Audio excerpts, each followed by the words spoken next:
flights to Washington, D.C. at flyags.com. The Live 5 or 6 Skyview Network, sponsored by Terry Lambert Hyundai. After a gorgeous weekend, we're going to have a cool, cloudy, and wet week ahead. All the details on what you expect coming up. You got 5 commissioners on the ballot. You have the sheriff's race on the ballot. So there's a lot of local offices that are on the ballot. Right now on News Channel 6 at 4, we're covering one of the commission races in Richmond County as the last week of early voting in Georgia's May 21st primary is underway. Plus, where you can go to share your input on the school budget in Columbia County. And addressing workplace violence, the campaign hospitals across South Carolina are using to educate the public. As your News at 4 starts now. Live from Television Park, this is WJBF News Channel 6 at 4. Good afternoon, everyone. I'm Jenny Montgomery. Thank you for joining us. Brad is off today. It is the last week of early voting before naming new department head, and that is expected to take 2 months. In November, voters will decide whether to renew a 1% sales tax that went into effect in 2015. The Aiken County School District uses funds from that extra penny to make improvements to schools across the district, and they want to know what parents think needs to be done. News Channel 6's Kim Vickers has more. Starting tonight, Aiken County Public Schools will host the first of 4 public input meetings. The school board determines which school facilities need to be prioritized and what projects to focus on. The projects that we requested in 2014, the things that we thought were the most critical at the time, have been accomplished. So North Augusta High School, Aiken High School, Rich Priemanetta K through 12 campus, Lavelma Campbell Middle School, all of those projects are complete or right at the cusp of completion. At the public meetings, the board will explain to people what the renewal of the sales tax means and ask them what they think needs to be done to Aiken County campuses. Superintendent King Lawrence says they've been good stewards of the penny sales tax and want to continue to improve Aiken County schools. We want to ask the community what they see as the most critical needs for the school district. Of course, we're doing this in the various areas of the school district. So what we anticipate is most people are going to talk about the schools and the facilities close to home, the ones that they're most familiar with. But one thing that we also want to ask is, what do you see district-wide?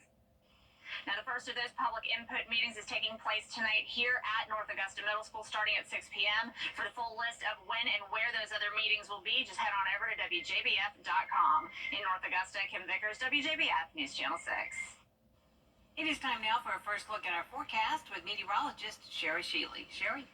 Hi, Jenny. Thank you so much. So it was a beautiful weekend. Couldn't ask for better with our mothers to celebrate, but now we are looking at a gloomy Monday, and that includes some rain that's coming through the CSRA. So I had a little bit coming through earlier in the day. Now it's more patchy in nature, definitely concentrated more so for our southern lying counties. But again, it's like a light drizzle and light rain, as we can see on our Terry Lambert Hyundai Skyview cam in Swainsboro.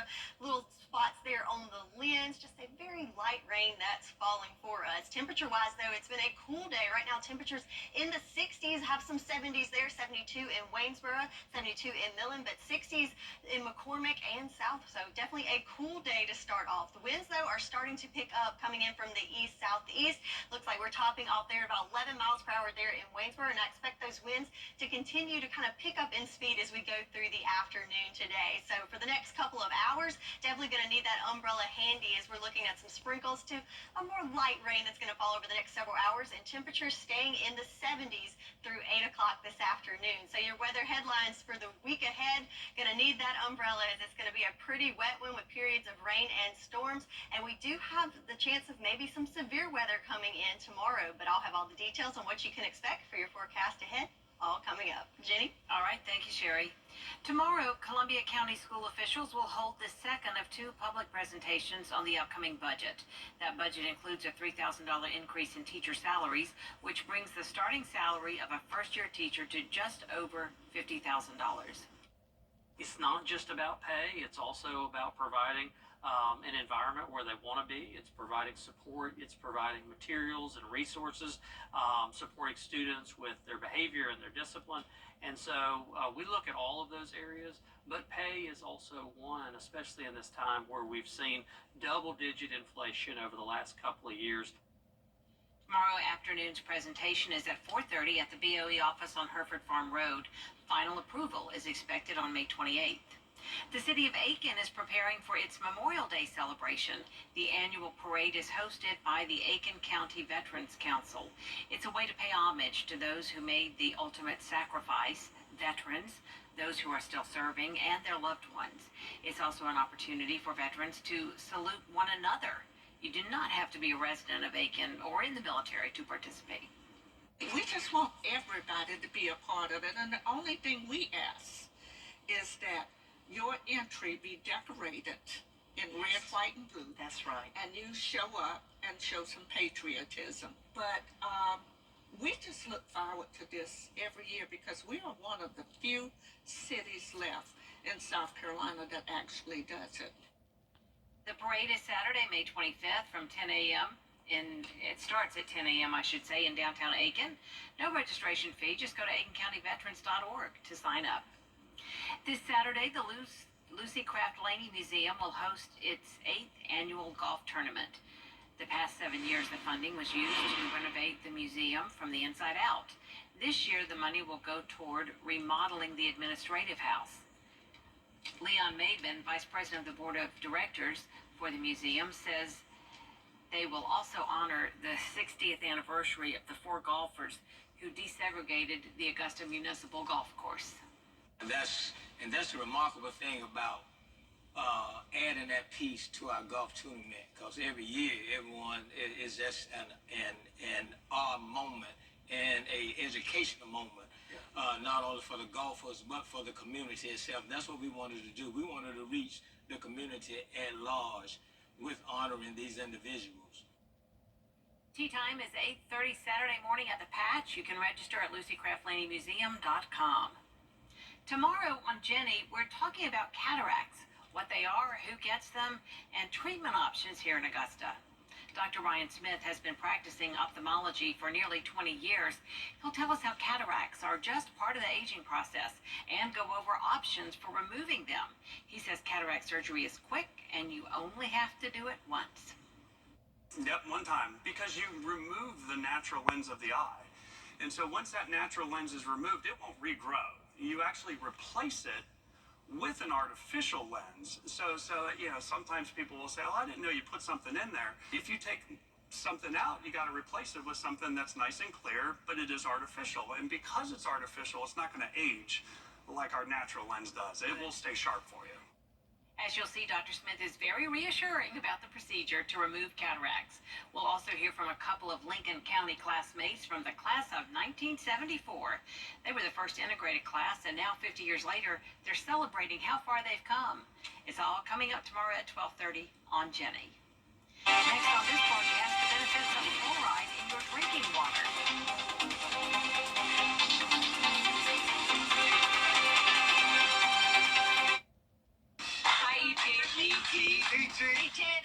SnowTonisKia.com. Join me next time for everything you need to know about cataracts. We'll debunk the myths, tell you who's at risk, and talk about the treatments. Dr. Ryan Smith, one of the eye guys, joins me Tuesday at 12:30 on Jenny. Fluoride is a natural mineral that's found in many foods and drinking water. But do you know the full benefits of fluoride, which has been added to water supplies and oral care products for several decades? Perry Russum breaks it down. All water supplies contain some degree of fluoride, which is a natural mineral. Fluoride has been added to water supplies and oral care products for several decades. Drinking fluoridated water has been shown to reduce cavities and tooth decay by about 25% for both children and adults, according to the CDC. Eating sugary foods causes bacteria in the mouth to produce acid, which wears away the enamel and increases the risk of cavities. Water fluoridation prevents tooth decay by providing frequent and consistent contact with low levels of fluoride to stop cavities from forming and help rebuild the tooth surface. Drinking fluoridated water is recommended by the American Dental Association, American Academy of Pediatrics, and the World Health Organization. If you want to know more about the fluoride content of the water in your community, go to the CDC's website, My Water's Fluoride. With this Medical Minute, I'm Perry Russell. Major health organizations, including the CDC, the American Dental Association, and the American Academy of Pediatrics, support fluoride in drinking water, but it has been rejected by dozens of communities throughout the U.S. in recent years. We'll be right back. Weather headlines on WJBF News Channel 6. Brought to you by Hickson Roofing. If your roof needs fixing, call Mr. Hickson. Join attorney M. Austin Jackson. The online all the time. Over the years, thousands of people have gotten their hands on one. And who knows, you could be next. Win your very own Good Morning Augusta coffee mug at WJBF.com/coffee club. Sponsored by Honda Cars of Aiken. Get the latest video in one click at WJBF.com. Now, your most accurate forecast with WJBF Live Viper 6. So welcome back. Let's take a look at our Terry Lambert Hyundai Skyview cam out at the airport. So we've got cloud cover galore, so quite the gloomy skies for this Monday. But check out the flag there as winds are starting to pick up a bit around the metro. Temperature-wise, a little cool at 69 degrees right now. Those winds starting to pick up at 6 miles per hour coming from the southeast, and humidity at 78%. So let's look at Live Viper 6 now. So we do have a little bit falling in our neck of the woods, but most of the activity is going on down south in the Florida Panhandle. So they do have a tornado watch here in that polygon that's red, along with some severe thunderstorm warning. So all the energy is kind of focused in that neck of the woods. So as we zoom in for us, again, we've just got that light rain, really like a mist or even drizzle, just enough to turn those windshield wipers on just a tad. And right now that's mainly concentrated in our southern lying counties at this time. But throughout the day today, we all picked up just a little bit, so trace amounts throughout the CSRA with a little over 1/10 of an inch accumulating in Wrightsville and Swainsboro alike. So again, most of that rain concentrating to our southern lying counties. So what's causing all this? Well, we have a surge of moisture that's coming in from the Gulf, as you can see there in those green colors there. So lots of cloud cover ahead of it, and then more of the moisture behind it. But then notice behind the moisture, we do have a little bit of dry air in place.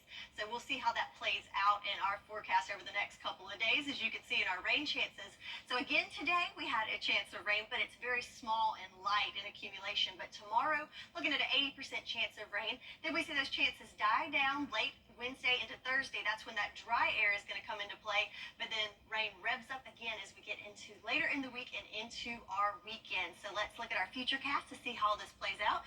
Again, the next couple of hours, just very light rain in nature, mainly cloud cover for the whole CSRA. And then we've got that rain, I'm thinking mainly south of I-20. We're going to see that for the next several hours. And again, clouds stick around overnight. Then looking at our morning commute, that's when we see kind of another round of rain coming in. And with that, we could see some storms pop up mixed in there with that, kind of depending on if that energy is starved out to the south like it is today or not. But definitely going to need that umbrella as we go through the day Tuesday. Then it becomes more scattered in nature Tuesday afternoon with the cloud cover and the rain. And then kind of copy and paste that for your Wednesday. As Wednesday morning, we'll see some showers. But then we might get to see some sunshine later in the day Wednesday. But then that could be the ingredient that make the storms appear Wednesday afternoon. So we'll just keep an eye on that.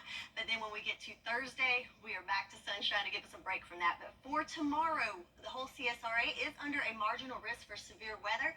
And with that, the main threats being the winds and also a chance of hail. So looking at our wind gusts, it's going to be a little breezy throughout the afternoon today, but then really see those winds ramp up on Tuesday and Wednesday. So definitely keep that in mind as we go through the next couple of days. But our lows for tonight, because of that cloud cover, it's going to be on the warm side. So 62 degrees, our overnight low here in Augusta. Then tomorrow, sticking below average with highs right in the upper 70s. So yeah, about 10 degrees cooler than normal. And that temperature trend doesn't last long as we start warming up as we go through the second part of the week and kind of kicking it right there at average for the next couple of days. So your 10-day forecast, definitely going to be a wet week ahead. So going to need that rain gear handy as we've got light rain for the rest of the day today. And then tomorrow we do have a chance of seeing some scattered storms, especially in the afternoon hours. Then in the middle of the week, we'll get a little bit of a break to dry out and then do it all over again for the weekend. That's all right. What does Tim say? Rinse and repeat. Rinse and repeat. Thank you, Sherry.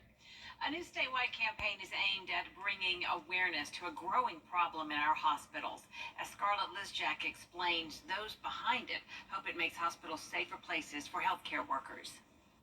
When you have a medical emergency, the hospital is a place of refuge. But for those who work there, workplace violence is not uncommon. The South Carolina Hospital Association tells us that 75% of all workplace violence in our labor force occur in healthcare. A CHA says a recent study revealed 90% of those incidents in South Carolina were initiated by the patient, with bedside nurses most often being the target. To raise awareness on this issue, a CHA launched a new campaign called My Mommy Works Here.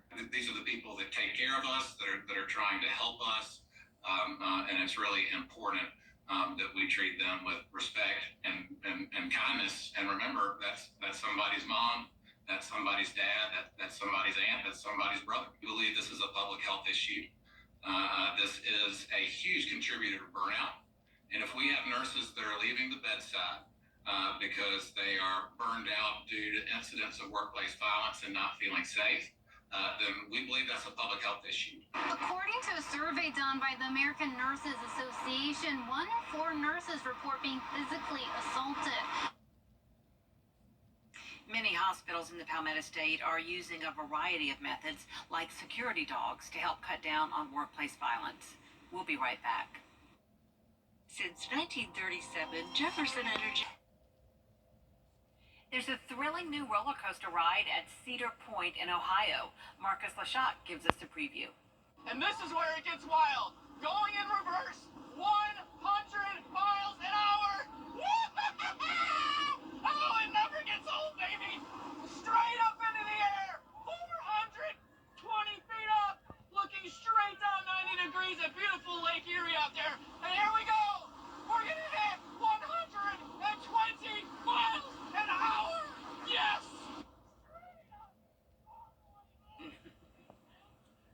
Nope. Wow. Cedar Point Amusement Park in Sandusky, Ohio, opened to the public May 3rd, and Top Thrill 2 is considered the world's tallest and fastest triple-launch strata roller coaster. There is more coverage you can count on at 4:30, including the prosecution's star witness in Donald Trump's hush money trial taking the stand. Bria Smith's up next at 4:30. I was basically... A serious accident creates a lot of right now problems. You're worried about your injuries, the medical bills, and whether you'll get stuck paying for it all. You shouldn't have to chase after a lawyer to get the help you need. With me, you won't have to. I'm Austin Jackson, your guy in Augusta. If you've been injured, my team will get to work right away. And you don't have to pay us anything unless we get money for you. Injured? Call Austin Jackson, the Augusta guy. 706-724-7224.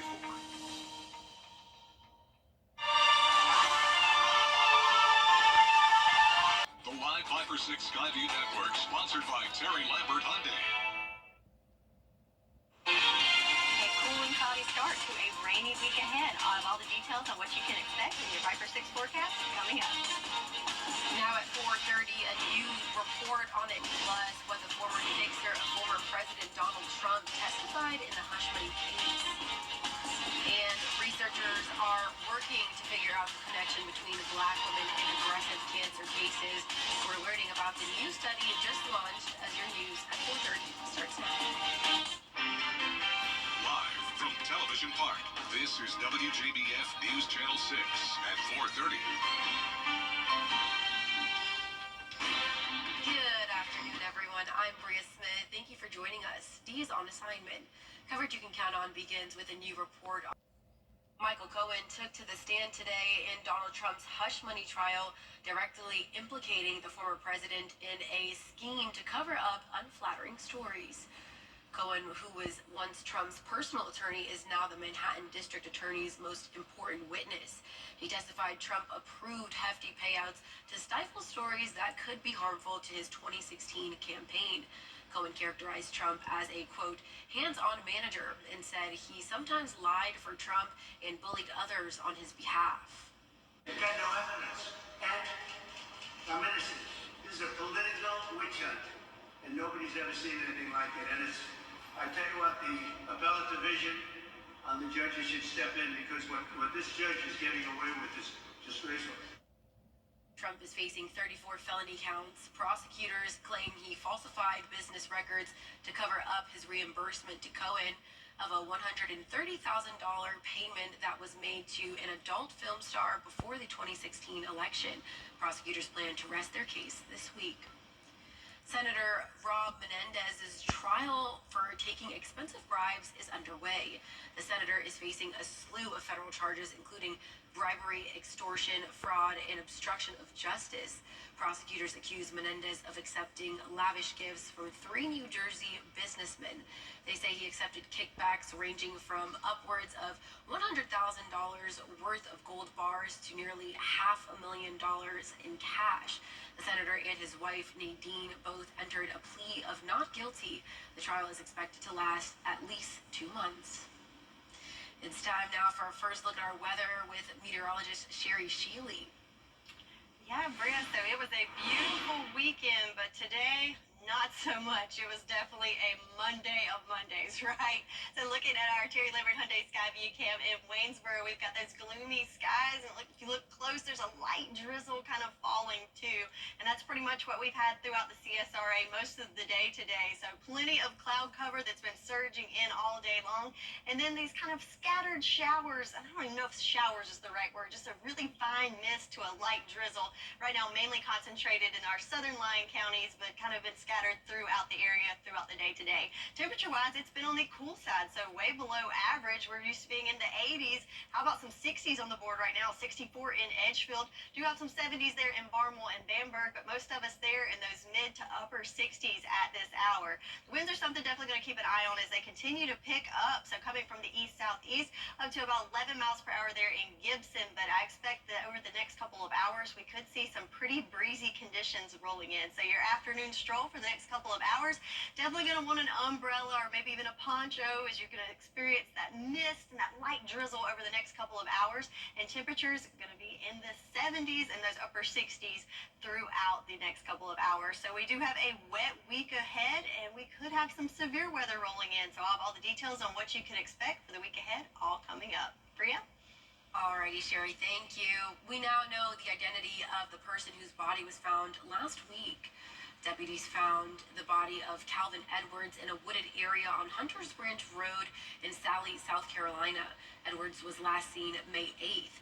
Authorities say no foul play is suspected at this time. The Aiken County Coroner's Office and Sheriff's Office are investigating. Law enforcement officers who died this year in the line of duty are being honored across the country today.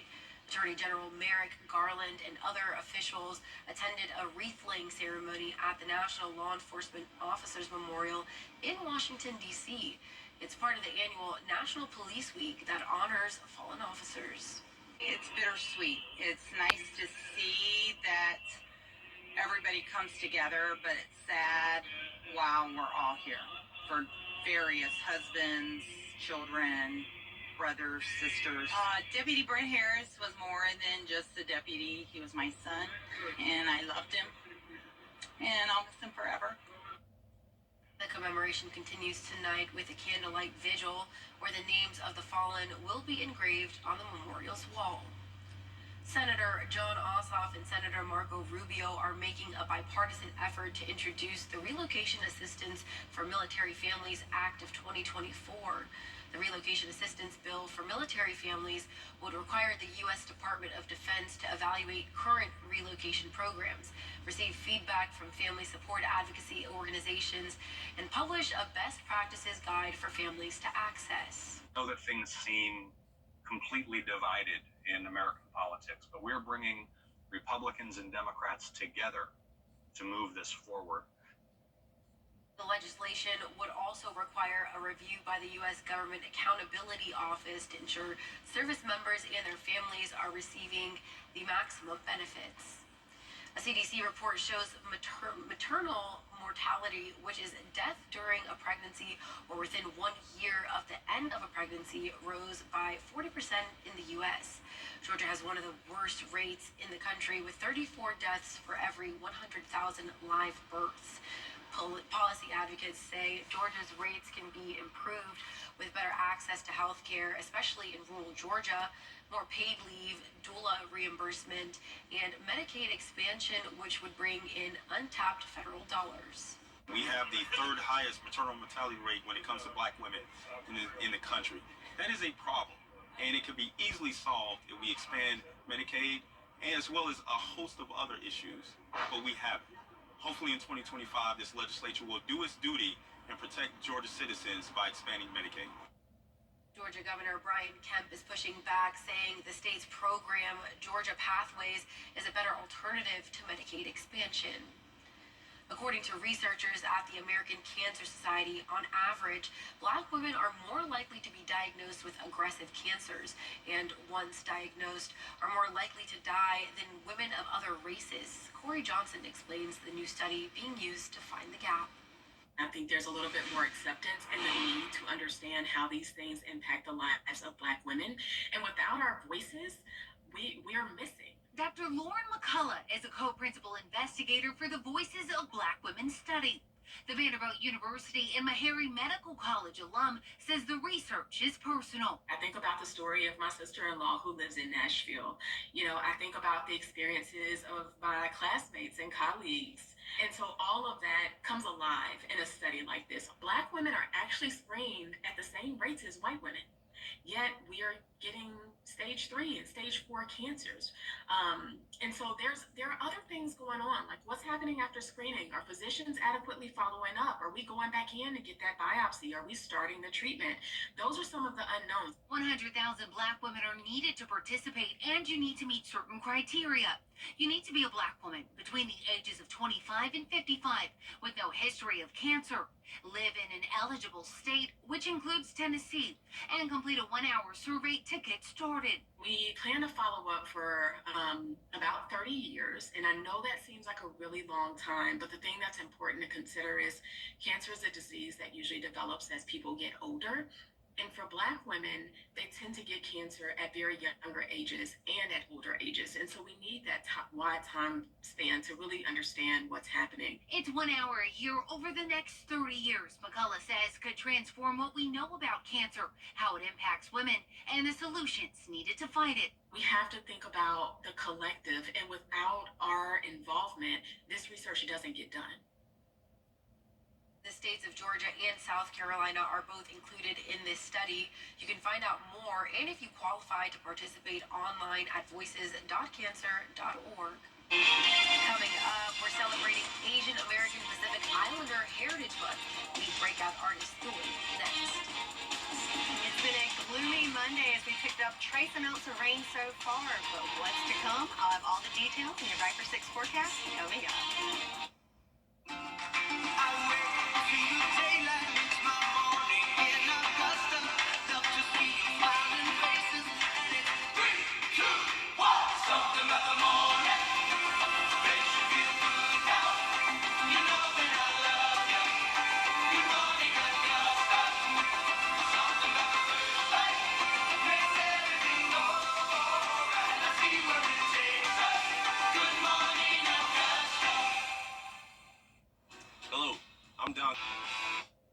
Fly direct to Washington, D.C. from Augusta Regional Airport. May is Asian American, Native, Hawaiian, and Pacific Islander Awareness Month, Heritage Month, and we kick off celebrations. Jacqueline Lee sat down with a Vietnamese American singer who is rising to fame, breaking barriers, and hoping to inspire others. There's nothing quite like Coachella, the music festival known for its infectious energy, top artists, and viral moments. What a go! And singer Tweet is making history as the first Vietnamese American woman to perform. I just remember being on stage, was like, I can't believe that this is my life. I'm so grateful. Tweet is a 32-year-old Vietnamese American singer and songwriter who is climbing the charts, finding fame on TikTok, and has big dreams of continuing to make history. I feel like I've always had that dream inside of me. Like, no matter where I was in my life, I always had this feeling in my heart that I just always loved to sing. And, despite being afraid in the earlier stages of my life to put myself out there, I still had that fire within me. But Twee initially had difficulty realizing that dream because of the lack of Asian representation on the big screen. I think as you get older, you start to realize like the things that you do consume, they do affect the way that you view yourself. I just wish like I was able to love myself a little bit more when I was younger, had I seen more people who looked like me. Twee's ultimate goal is to win a Grammy one day, and while she follows her passion, she says she hopes to inspire the next generation. Honestly, if a girl like me from Newark, California, who spent her whole life going to school, making her parents proud that way, working in the medical industry, moving from office to office to office, and then like making music later in her life, I hope that that inspires somebody that it's okay, that if it doesn't happen now, it doesn't mean it's not going to happen later. If as long as you don't let that dream die. Jacqueline Lee, ABC News, Los Angeles. Tributes are pouring in after the sudden and shocking death of Los Angeles entertainment reporter Sam Rubin. Sam Rubin covered showbiz for our sister station, KTLA, since 1991 and won multiple Emmy Awards. Sam Rubin is considered one of the most well-known and recognizable journalists in Hollywood. His family confirming that he died of a heart attack on Friday. He is survived by his wife and 4 kids. Sam Rubin was 64 years old. Stan Nautical is the best. Now, your most accurate forecast with WJBF Live 5 or 6. So it has been a cloudy Monday with some sprinkles here and there, and we're about to get another round of that here in Augusta. As we can see on our Terry Lambert Hyundai Skyview cam, have some drops there on the lens as we have just a very light, fine mist that's falling right now. Temperature-wise, nice and cool. It's 69 degrees. Yeah, it's very cool with all the cloud cover.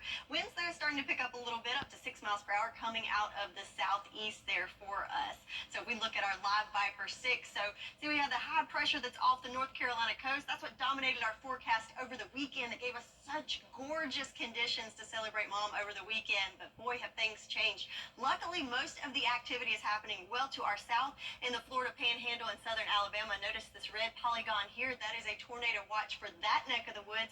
Definitely a lot more going on there, so it's sort of starving off the energy for our neck of the woods. As we zoom in, we just have that light green color, which indicates light rain that's falling, and most of that's happening in our southern lying counties right now, but as we could see earlier, do have some rain falling in Augusta right now as well, and that's kind of copy and paste what we'll see for the next several hours. So again, very light in nature, not a whole lot in regards to accumulation, but everyone has picked up at least a trace amount of rain today, and more of that, over 1/4 inch in Wrightsville and Swainsboro, again, as most of that is concentrated to our south. So what's causing this? Well, we have a surge of moisture that's coming in from the Gulf.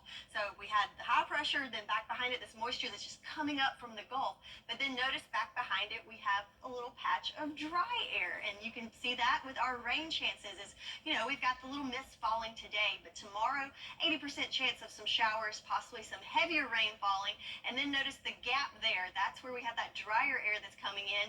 But then we're back at it just in time for the weekend. Another round of rain coming in there. So let's look at for the next 48 hours. You can see again just that light rain falling over the next couple of hours, but the cloud cover is certainly sticking around, as that's one thing we all have to look forward to. But the rain though, just mainly light in nature over the next couple of hours. But then for your Tuesday, check it out. About the time that the kiddos will be heading off to school, definitely want to send them off with that rain jacket, as we'll start to see those showers moving in.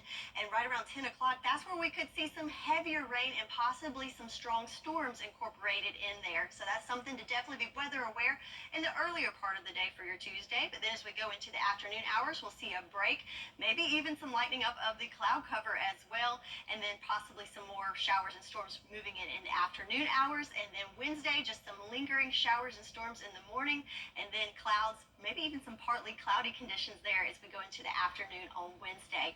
Do have to mention the whole CSRA is under a marginal risk for severe weather tomorrow, with those main threats being heavy rain in some areas and also the winds. So today, looking at just some breezy conditions throughout the afternoon, but notice the winds picking up on Tuesday with gusts up to 21 miles per hour and Wednesday up to 26.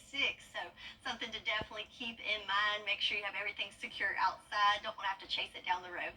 So for tonight, lows thanks to that cloud cover going to be pretty mild with temperatures in those lower 60s. Again, looking at some scattered light showers overnight. And then for tomorrow, keep that umbrella handy as we will see the showers and storms again for your Tuesday, but temperatures well below average in the upper 70s. So your 10-day forecast, have a pretty wet week ahead, so keep that rain gear handy. Temperatures in the 70s through Tuesday. Then we start getting back to average temperatures in the 80s by the middle of the week, and a little bit of a break to dry out by Wednesday and Thursday, and we're back at it again on the weekend. That's your forecast, and we'll be right back. More than healthcare, people care. Coming